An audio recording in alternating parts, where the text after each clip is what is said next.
And even me, when you would play Def Jam, you would come back to it every few years and play it. You're just like, how the fuck do we kill each other? We've been sitting here beating the holy crap out of each other for 45 minutes and nobody's dying. What is going on? And it's because whatever character you pick, depending on their class, has a variety of ways to KO. And if you don't land that KO hit, you'll just be slapping each other till eternity. So it's fascinating. Like I think the biggest thing it boils down to is that the game is good. Number one, it's a great game with a ton of content, and it's really fun to fight. So people naturally gravitated towards it, and it grew into a bunch of people that play it like as hardcore as they possibly can, just because they love it. I think what constitutes a fighting game is how much do people love the game, and if they love it enough, they'll find other people that love it enough, and it'll become a fucking fighting game. Being pathetic's nothing to be proud of.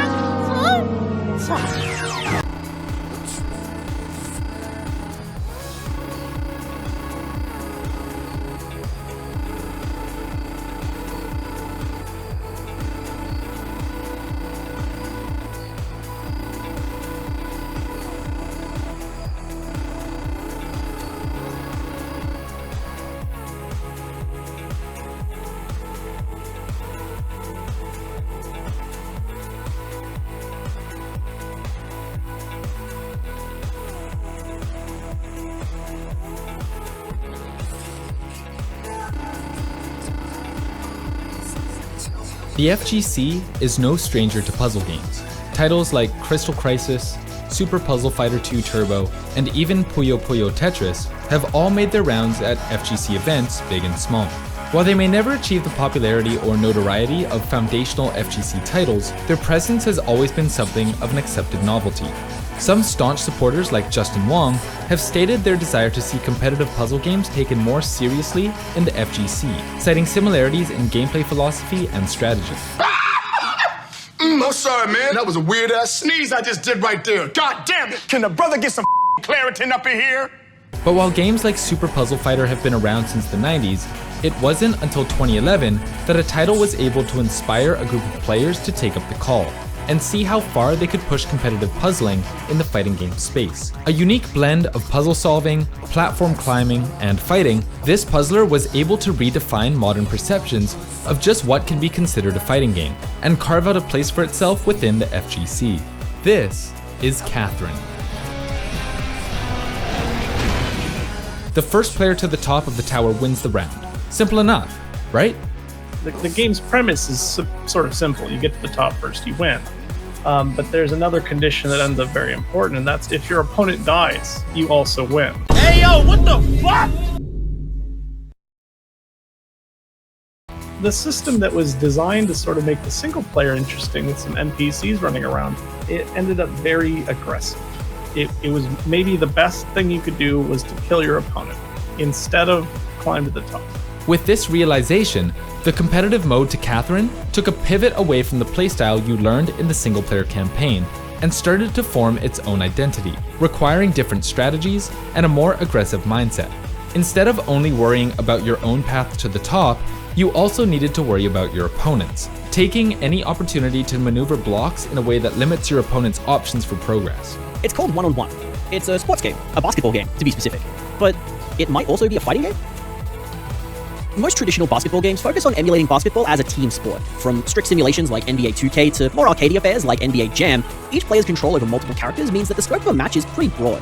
The team dynamic of these games places a pretty large emphasis on your ability to track where each character is, and as a result, forces the player to think about ways of gaining positional advantages that lead to point scoring. This also leads these games to use control schemes that heavily rely on context-sensitive actions. With the focus placed so squarely on the broader scope of a basketball game, these control schemes allow for players to consistently perform reasonable basketball maneuvers as a matter of necessity. This is where one-on-one predictably differs in a very substantial way. It's in the name, after all. Like its title would suggest, the main mode of gameplay in one-on-one is one-on-one street basketball, with two players facing off on a half court. The game is played best of 3 rounds, with each round being decided when a player reaches the score limit or when the timer reaches 0. Match flow is pretty stop and start thanks to a very heavy segmentation between offense and defense. Both roles have their own sets of controls, and any action that would cause possession of the ball to change causes a complete reset of the game state. The reduction in scope from teams to just one character per side immediately changes the game's priorities. Where traditional basketball games focus on macro decision-making, positioning of team members to set up goals and such, one-on-one focuses more on micro decision-making, forcing players to engage with their opponent on a much more intimate level. The mechanics behind cut-ins, steals, and shots are far more granular and require very deliberate deliberate usage. This means that most of one-on-one is actually played up close in a way not too dissimilar from Virtua Fighter. No, no. Hey, listen carefully. No. As the offense player tries to slip past their opponent to score points, while the defense player attempts to block their opponent's advances and steal possession of the ball. Professional players, too, have garnered a reputation for who they play. Take Punk, for example, a professional Street Fighter player. He plays and is well known for his incredible skills as a Karen player.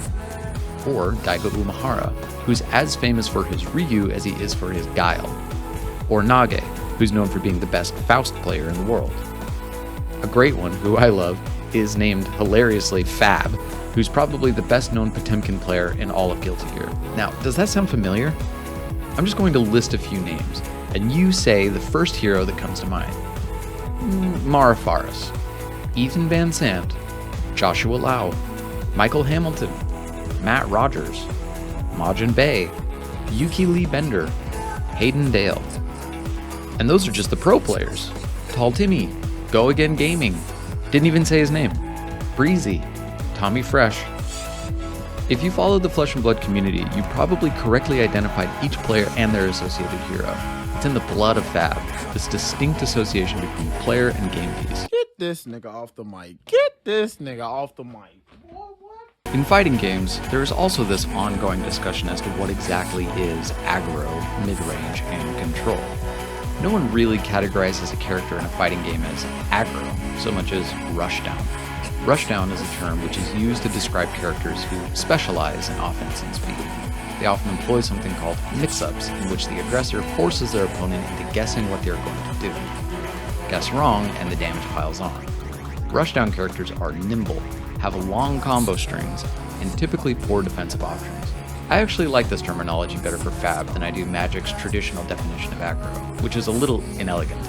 Fi is a perfect example of a rushdown character. He presents absurd amounts of damage, has really weak defense, and regularly puts his opponents in a position of to block or not to block.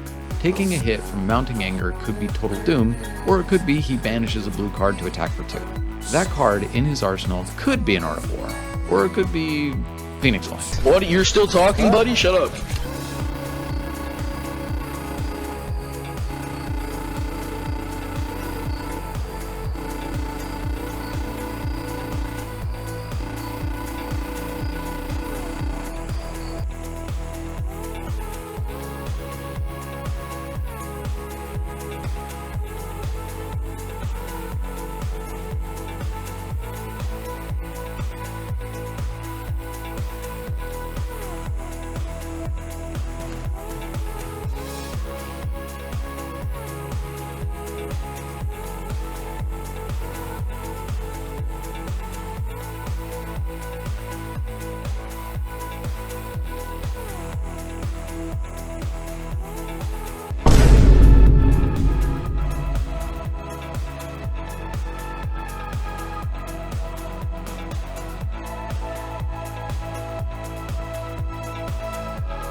uneducated nincompoop, and your country supports a stewed prune, and your sense of style is your house, and your hat, and your math teacher are an uneducated nincompoop, you cross-eyed inbred muckspout.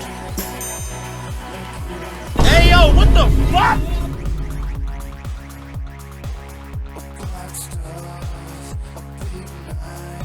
What?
Please spare us your presence. Thank you.